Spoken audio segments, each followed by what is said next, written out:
Dana White's Contender Series Week 10. You guys know what time it is. The show where these fighters try to make their dreams come true. Some of the top talent coming off the regional promotions like Titan FC, LFA, CFFC. That's what this card is all about here. We also have a trio of Chinese mixed martial artists that will try to, put pen to paper. You guys know as of recently, Chinese MMA has been lacking a little bit as far as getting results inside the octagon. They've been struggling a little bit when just not too long ago they were kind of thriving. So a little bit of ups and downs, kind of like the Bitcoin and all that stuff that you guys love. We'll see if these Chinese mixed martial artists can right the ship here. Other than that, though, like I said, a lot of solid talent here. We're gonna get into each and every one of these fights with no further ado. Let's get into it. The MMA fortune teller. The teller.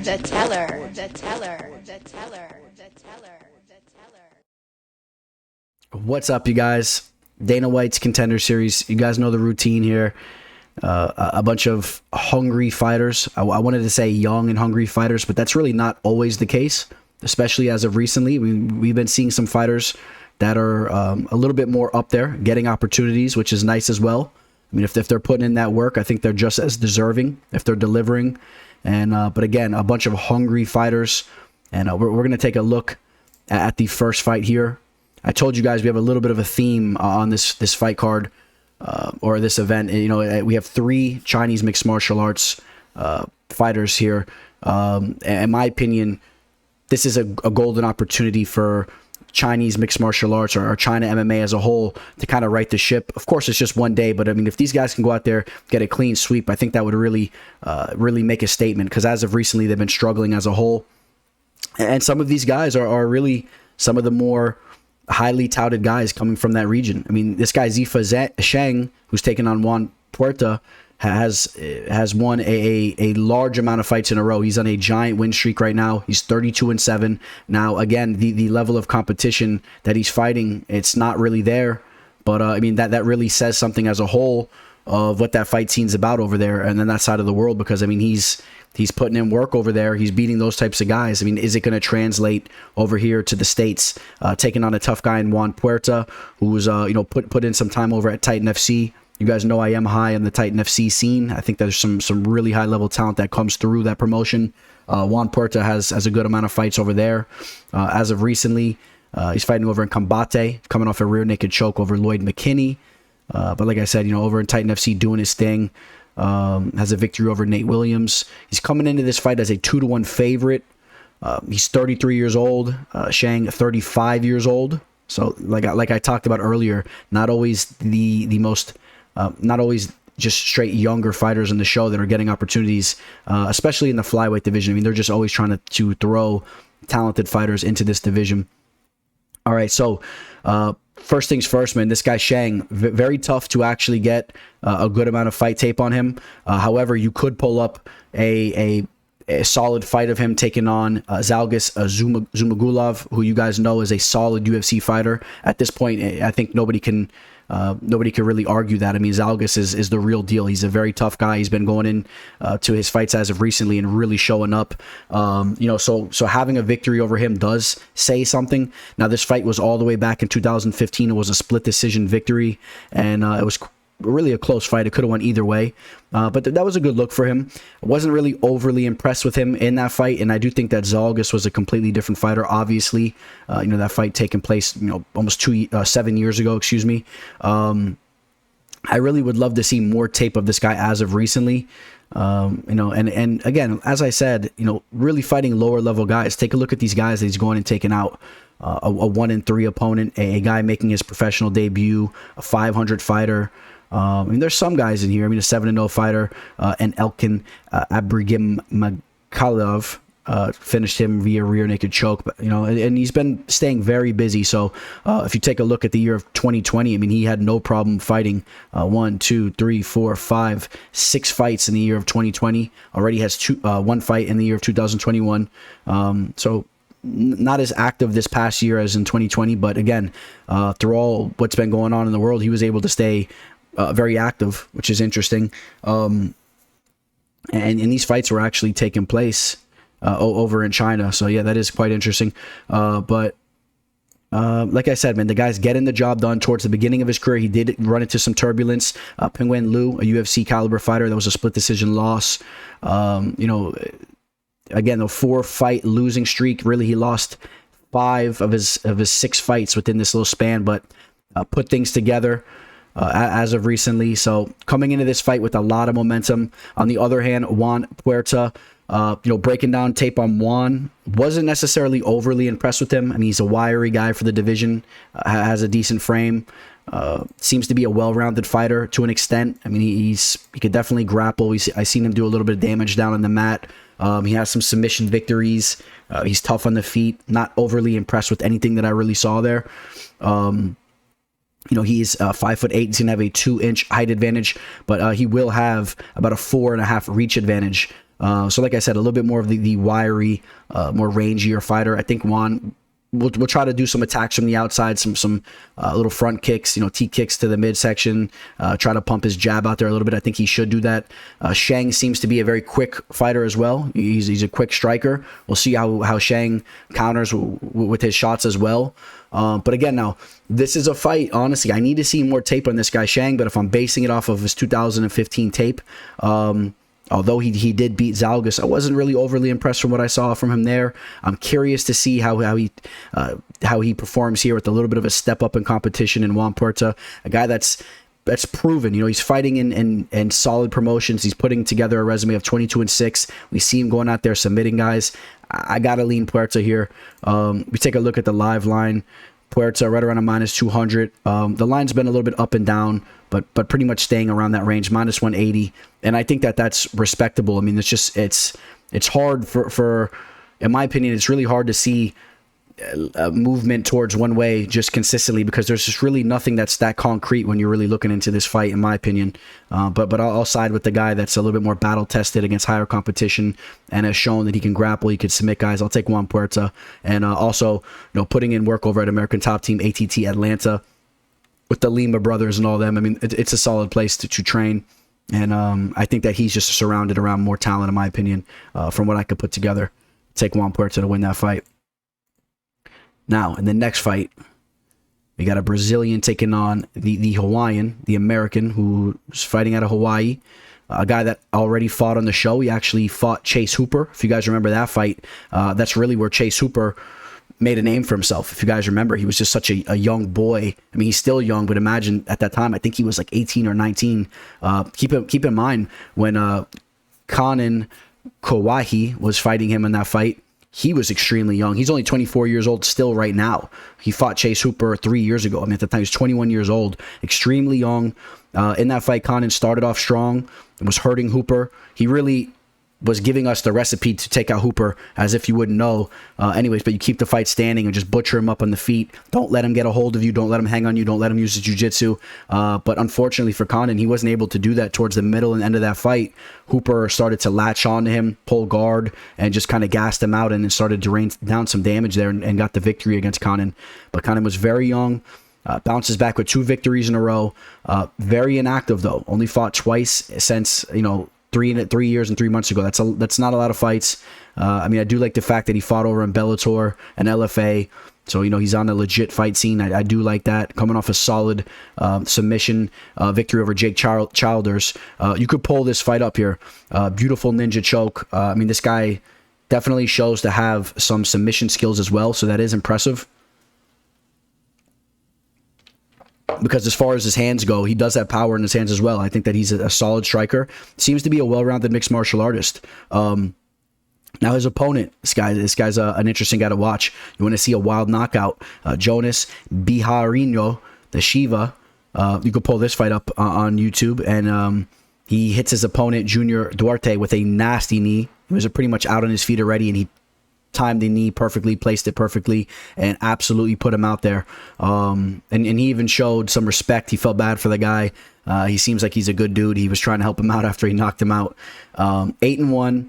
Before he hit him with that flying knee, you know, how do I explain his fighting style, man? Do you guys know those types of fighters that are a little bit like, it almost reminds you of that dude that's just like super super confident, super calm and confident in a street fight. But his technique is not necessarily the greatest. But he's just he's fluid in there, man. He's just kind of winging shots. He's kind of looping them a little bit, but he's hitting them somehow. He's pretty accurate. I kind of had that feel from Jonas. He's a very confident fighter. He moves forward, but I'm not crazy about his style. It's not a very technical style. His guard is not always up. His elbows aren't always nice and tucked in. He's not throwing crisp power shots like that. He's a little bit of a wild man in there. He seems to be well rounded though. He has some grappling capabilities too. 31 years old. Coming off that flying knee. Before that, he did get knocked out by Lynnes Silva. And he has quite a few fights, I think, over in Jungle Fight. And Jungle Fight promotion is a solid fight promotion over in Brazil. A lot of top level talent over there. So putting together an 8-1-1 record. He's been doing his thing, and this is a good fight here. Canaan, the much younger opponent, is going to have a 1-inch height advantage and a 3-inch reach disadvantage. So Jonas will have that rangy frame there to his advantage a little bit with the reach advantage. We'll see if he tries to implement that game plan from the outside.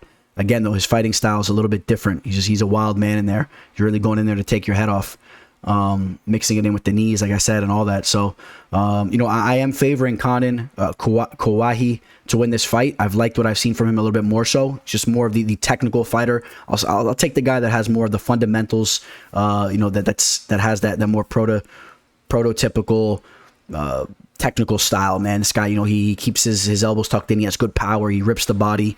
He can strike. He can grapple. He showed some elements of him being able to sub guys like he did in his last fight. I expect to see growth from him more so. At 24 years old, you don't really even know what you're getting from him, especially with the long layoffs that he's had. He obviously went back to the drawing board and has been just working on his overall game. I'm assuming that's what the deal is with him. It's not like he just stopped fighting and he was just sitting on the couch. I think this guy's been putting in work, and that's a very intelligent move. You come back to the fight scene after not being so active, and then you start working these guys. I like Canaan, Kawahi to win the fight, and as of recently, he opened up around a -130, a little bit of action coming in him. In general, moving towards that 150 range there. I like him to win that fight. That'll be a fun one. That's a fun fight right there. All right, in the next fight. Oh, excuse me, real quick. Let me pull these guys staring up real quick. This was Puerta and Zhifa. Puerta looking very confident going into this fight. You could tell he's the more rangy fighter, like we talked about. Nice little height advantage there. He has the reach advantage. And this was the fight we just talked about here. You see supreme confidence from the Brazilian, as I said, doing a little bit of some traditional martial arts types of stance, letting him know he means business while the Hawaiian is ready to go, but accidentally raises the left hand a little bit in the beginning before he swaps over to the right hand. So, you got to get that down packed before you go up there, man. You got to know what you're doing for the pitchers. So hopefully he's not hesitating in the fight like that. All right, we got another flyweight fight. Lune Q taking on Erisson Fejera. I'm going to cut to the chase, man. Fejera's a big favorite here. He's creeping up to that -700 range, and I'm going to cut to the chase. I'm not going to go too much into this fight. A lot of action coming in on him. Opened up right around that -500 range. Erisson on tape has some legit grappling. He's gone in there, and you could see him slamming dudes down, working his ground game. So this was a fight I pulled up on him over here, over at Jungle Fight. Again, Jungle Fight, a solid promotion. Look at his opponent grabbing onto the cage. Doesn't matter. He was ripping this dude down to the mat. I definitely feel that he has some legit grappling. If anybody can translate gato, obviously I know I can put it on Google, but somebody hit it up in the comment section. Gato, is that, I know jacare is alligator.